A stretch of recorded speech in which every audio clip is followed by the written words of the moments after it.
Vault of the Incarnate's boss design apparently is more clear and intuitive, so I've not hopped into this. You have very slightly, but we did want to point out these tweets from DBM. And, you know, one of the things that people have been talking about between, like, WoW and FF and raiding is in Final Fantasy XIV, you go in and you can really get a lot from just looking at the boss. And also, FF14 has got, like, at this stage, it didn't have it at the start, but it's got a pretty nice, like, clear, unified language, right? Like a way that it communicates information to its players, which once you understand it, really helps you play the game. Whereas in World of Warcraft, sometimes you've had a bit of inconsistency. A wee bit. Just a little bit. So here's some really good stuff to hear.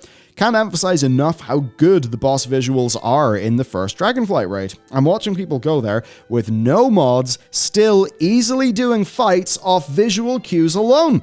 Clear outlines, clear arrows, colors that are not clashing with the environment. Keep this up, Warcraft devs. That said, still room to improve. I'm seeing trash not get the same visual emphasis as bosses. Mythic Plus is one example that can still be visually noisy. Oh, yes. And have shockwaves, etc. Not great in the world to see.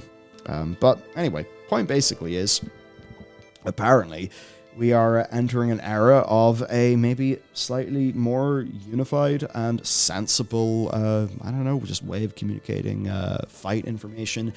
Honestly, like, if I could hop in there and not need a bunch of boss mods, I mean, look, I probably will. But for a lot of people, the dream is you can just go in and, like, there you go, the fight's the fight. You don't have a heads-up display telling you what's going to happen beforehand, which is kind of cool, and it is access to information that is powerful and is really useful. But also, there's just a bit of, you know, just kind of wanting being like, you know, bare metal game. You know, just like straight in the game, no more added shit. Yeah, you want to play the game, you don't want to play a UI. Yeah. That's fundamentally it, where you want to look at the boss and see what's happening in the world and dodge stuff. You don't want to have a week or going, it's time to do this, you go do it. That's just kind of rote nonsense in a sense.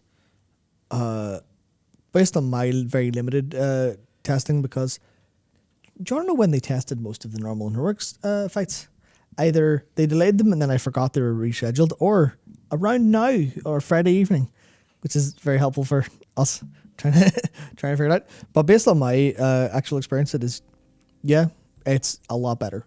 There are still some things where it's like optimizations could be made for organization. I talked about this a couple weeks ago, but whereas like they could be using more color coded things to go, oh hey, so half of the, you know, say 6 people are marked with mechanic, they should be either marked different colors or like half marked one color, half marked the other color, and go, okay, blue go left, red go right, something like that, just to make it a little bit easier for communication on heroic and mythic. But fundamentally, it is very much, oh yeah, you actually have literally got the core tenets of, you see a swirly, you know what that does. You see this mechanic, you know what it does. You can intuit based on how it looks, what it's going to do. And even that's the case in M+ dungeons. In dungeons, they've gotten very strong going, this is going to be a big bombastic mechanic. In the same sense that Tazavesh was very much like that.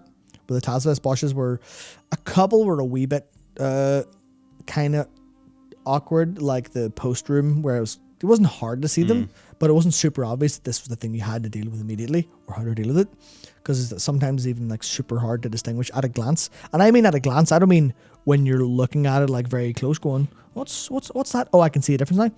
It's like when you watch IK Edit's trailer that includes that boss room, you're like, oh yeah, okay, good, now I can see it happen. Yeah, it's like when you see you see like the post room example is the tube that's going up. Yeah. And you're like, oh yeah, I can see which one's moving. Remember that was broken on launch day? That was that killed 9.1 for me harder than anything else. We were salty pups. We were a series of very salty individuals upon that day. That was not good. Yeah. So the idea that you can intuit boss mechanics means it's like, is DBM going to be better because of the way you can see mechanics before they come in because they're on a script or a rough time or whatever else? Yes. Is that going to be information displayed to you in a way that's more efficient and more effective? Yes. But it's not about the most efficient or the most effective. It's about reaching the minimum efficacy, or like what you can actually deal with. Yeah. And that's the case where if DBM is a 5 to 10% improvement, then a lot of players will want that. But a lot of players will be able to do fine without it. Yeah. And that's kind of the point where I think it's I would like to be able to do fine without it personally, I guess. Like even just going into some of those FF fights blind was just a pretty cool experience. Of course, none of this is to be saying bad stuff about DBM. I mean, like, they're literally the person who posted this, and they've done a incredible, and I think, given Blizzard's design, vital service for the community. Even through, I believe, like, times of pretty, like, legit personal strife. Like, yeah, they've really developed the fuck out of that add-on for a long time. They sure have. So, you know, this is a good thing. Mad respect to them.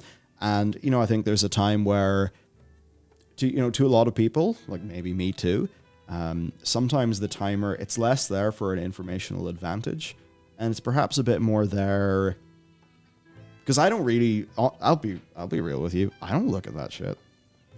What I do is I'll glance to know, do I need to worry about something, yes or no? So it's DBM for me, it's like almost an anxiety reducing thing.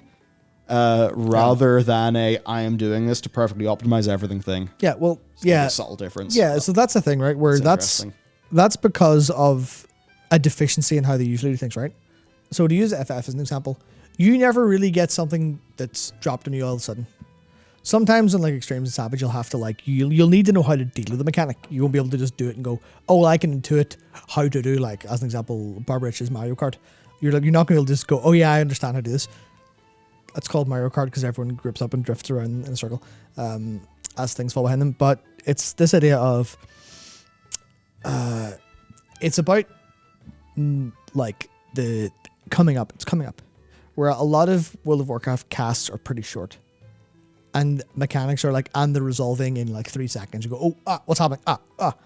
And you don't have the time or the ability to look and go, okay, well, I know that's happening in 4 or 5 seconds. I'll be able to work around it. And that's where DBM has done that job. So if they can do that job and I think from the second boss, there is, at least on the normal testing, was it? No, that was heroic testing actually. It's like, yeah, there's enough time for you to go, this is now beginning to happen. Yeah. Everyone, you know what to do when you see this queue, go for it. But that's the thing. With DBM, the queue used to come early enough for you to cope, whereas sometimes the queue would be too soon and you wouldn't be able to react. And more reaction time basically means everyone's going to do it better. So that's a case of, it's a thing of, if it's 80% effective, then you don't need DBM to have the 100% effectiveness, because everyone will be able to say, oh, there's a text call on the screen. And I know they do that in the Not Good Offensive, where there's a little bit of, there's I think it's like a big stampede thing they do. And it's very hard to see that individual mob and their ability because they're massive pulls in the Not Good. So you're going, okay, there's a big text call out. So you go, oh, text call out. I know not to be near the big mob. Sweet. I'll walk out of this pack for a bit. And that's like, oh yeah, because you've got all the reaction time that you need to do it. And obviously reaction times, like that's one of the difficulty things of you need fast reaction times, it's going to be harder. You can use that as a like tuning knob difficulty wise. But it's more the idea of, oh yeah, you just into it, the mechanic, you do the fight. You see what's happening, you have the time to respond. You don't need DBM because you've got enough time anyway. Sure, DBM would be more effective, but especially when they change up how, I know DBM's still mostly accurate, but there's a lot of times where like spell queuing would go horribly wrong.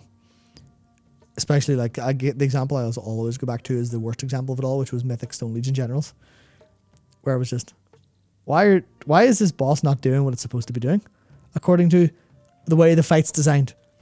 And it was because the spell queuing kept fighting with each other and throwing stuff back, and it was just going to happen completely out of order. So DBM was wrong for a lot of it, and you're like, well, DBM doesn't, it can only guess what's happening. Technically things can change, so they continue to design fights like that, but have plenty of queue time, have plenty of reaction time, and make it very apparent what's going to happen. Yeah. And then, because that's how FF14 designs it, you know what's going to happen. The problem is, can you execute? Can you be in the right place? Do you know where to go? Will you have the move, will you basically get hit because you're going, I can fit a couple more casts in before I move? And that's the part that I think is a lot kind of more fun than the coming with it with no information and just dying. Yeah. That's more or less it, I think. So, anticipation. Yes. Very good in animations. It is. Right? One thing that will sell an animation is really good anticipation, which is basically the bane of any animators working in game design, because you also need responsive animations for your player character. But anyway, whenever you actually have a bit of wind up, that sort of thing. I mean, man, Dark Souls, like that whole genre of things. That actually makes the mechanic feel more satisfying, So it's even like Painsmith when the things are coming towards you. So just the idea of, boss hits a timer, something happens, that shit. Yeah. If it's boss hits a timer, cool anticipation Yeah, happens. I mean, the one thing you always Wind go for up. is you see the big rock boss and it goes boom. And you see it's the big coming up, holding the casting and then going down. And it's that weight down is what makes it feel good, but it also gives you the time to go, okay. And then especially when, if you're talking about a real scenario where you've got this like extremely big, strong, powerful thing, it's going to have that slam really fast. But you'll see an awful lot in video games. The slam actually doesn't go that fast, or there's like a twitch and then it goes. And that's because you've got that trade-off between anticipation and reaction time. So you've got the anticipation, and then you've got, I'm going to go now, and there's reaction time. And that's kind of like the super core mechanics of, this you should have all these principles in how your mechanics resolve. Not just on how your boss is animated, not just on how your gameplay is designed, but how your mechanics literally resolve to go, okay, everyone's got 8 seconds to be in the right place. And they know they have 8 seconds to be in the right place because they always have 8 seconds to be in the right place from this cue. Yeah. And that cue not being DBM going, "Brrr," or whatever the air horn sound is, or, just run away, little girl, run away, off you go. Like, that's the things that they will improve over time because they know the fundamentals. Yeah. It's just about being able to get the fundamentals right through practice.